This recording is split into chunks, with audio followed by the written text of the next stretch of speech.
Bonjour tout le monde, j'espère que vous allez bien. Aujourd'hui, je vais vous parler de l'épisode de la Commune de Paris, qui s'est déroulé à Paris entre le 18 mars et le 28 mai 1871. Alors pourquoi vous parler de la Commune aujourd'hui? Eh bien c'est simple, on est le 29 mai, hier on était donc le 28, et on commémorait les 150 ans de la fin de la Commune de Paris justement. Alors on entend souvent parler de cette Commune de Paris, on en a beaucoup parlé cette année justement, mais finalement je ne suis pas sûr que beaucoup d'entre vous savent vraiment expliquer ce que c'est. Alors pour résumer, la Commune, c'est d'abord un épisode insurrectionnel qui va devenir politique, sociétal et même philosophique et qui ne durera que 72 jours finalement, mais qui va marquer durablement l'histoire de la capitale et plus largement l'histoire de France. Je vous propose maintenant donc d'entrer un peu plus dans les détails. Donc tout commence quand la France perd la guerre franco-prussienne en 1870.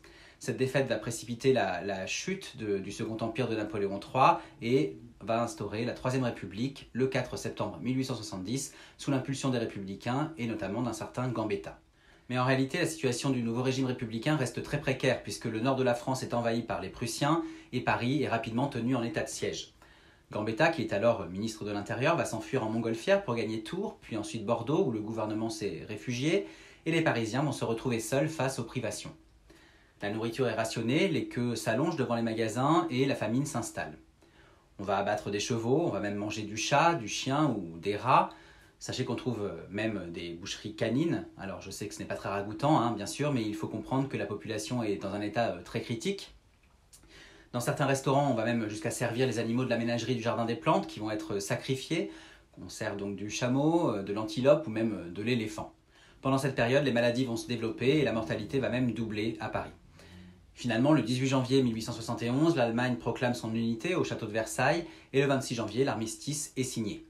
Des élections sont alors organisées et une majorité de monarchistes favorable à la paix et à l'armistice est élue. C'est Adolphe Thiers qui va devenir le chef de ce nouveau gouvernement et qui va donc devoir négocier la paix avec l'Allemagne.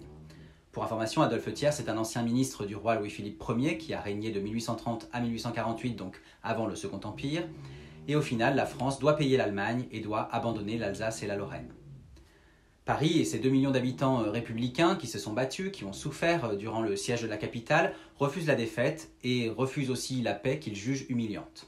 Le 17 mars 1871, lorsque le gouvernement qu'on appelle versaillais, puisqu'il quitte Paris pour Versailles face aux tensions parisiennes, quand ce gouvernement va retirer les canons de la garde nationale situés dans les hauteurs autour de Paris et notamment sur la butte Montmartre, eh bien pour les Parisiens, c'est la preuve de l'acceptation des conditions allemandes.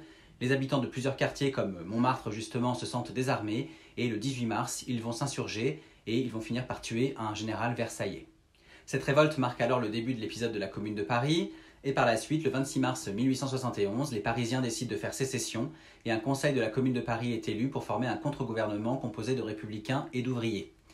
Les communards, comme on les appelle, sont influencés par la Première République, qui va de septembre 1792 au Premier Empire en mai 1804, et par les nouvelles idées issues des thèses socialistes et anarchistes. Ils veulent reconquérir la capitale et ils prônent une démocratie directe où le peuple décide, par opposition au régime représentatif existant, où les élus de l'Assemblée nationale proposent et votent les lois. Issue d'un mouvement populaire, la commune va s'organiser pour améliorer les conditions des prolétaires et des ouvriers et gagner en égalité. Les 72 journées de la commune vont être en effet très productives en termes de législation. Démocratie directe avec suffrage universel direct masculin, instauration comme sous la Révolution du droit à l'insurrection, anticléricalisme avec séparation de l'Église et de l'État, ouverture de la nationalité aux étrangers, instauration d'un nouveau drapeau rouge, annulation ou allongement des délais de paiement des dettes et des loyers, création de coopératives et d'entreprises autogérées par les ouvriers, émancipation des femmes et travail sur l'égalité des salaires, ou encore réaffirmation de la liberté de la presse. Mais les choses vont changer quand le 21 mai 1871, le gouvernement versaillais va décider de reconquérir Paris.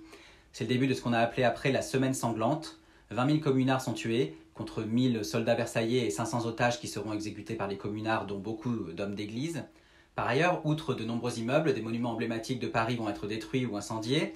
Le palais des Tuileries, qui était jusque-là la résidence parisienne des rois et des empereurs, une partie de la conciergerie qui sera reconstruite ensuite, la colonne Vendôme qui va être mise à terre et complètement détruite, la bibliothèque impériale au Louvre et ses quelques 200 000 livres et manuscrits qui seront également détruits, l'hôtel de ville sera incendié puis reconstruit plus tard à l'identique, tout comme le palais royal qui lui sera aussi endommagé. Sachez que parmi tous ces dégâts, Notre-Dame et le Louvre vont échapper de peu à la destruction, mais que les pertes évidemment sont massives dans la capitale. De nombreux communards vont alors être condamnés aux travaux forcés ou à la déportation, comme l'institutrice Louise Michel qui part pour la Nouvelle-Calédonie. Et finalement, le gouvernement va reprendre la main et le 28 mai 1871, c'est la fin de la courte période de la Commune de Paris. Voilà, j'espère que cette anecdote vous a plu. Si vous voulez retrouver d'autres histoires, je vous invite à vous rendre sur mon blog, lescarnetsdigor.fr, pour découvrir tous mes articles et podcasts dédiés à mes visites. Et puis enfin, n'hésitez pas à partager cette vidéo et à me suivre sur les réseaux sociaux, sur mes comptes Instagram, Facebook, Twitter et bien sûr sur ma chaîne YouTube pour suivre toutes mes actualités et retrouver d'autres anecdotes. Et je vous dis à très bientôt.